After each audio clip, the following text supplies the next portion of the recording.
વર્ષ 2018ના ચકચારી bitcoin case મામલે session કોર્ટનો ચુકાદો।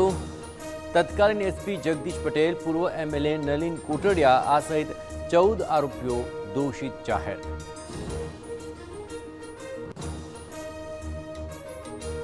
અમદાવાદની 7th ડે સ્કૂલમાં વિદ્યાર્થીની હત્યા બાદ શાળા છોડવા ધસારો। અત્યાર સુધી 160 વિદ્યાર્થીઓએ શાળા છોડી। ડીઈઓ કચેરી દ્વારા કાર્યવાહી ચાલી।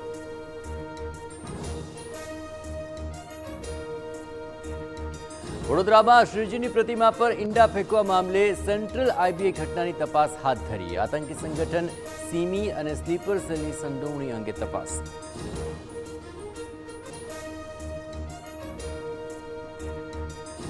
છ કલાકમાં તાપીના ડોલવણમાં 6.5 ઇંચ વરસાદ તો 19 તાલુકાઓમાં 1 ઇંચથી વધુ વરસાદ। 75 તાલુકામાં મેઘમહેર।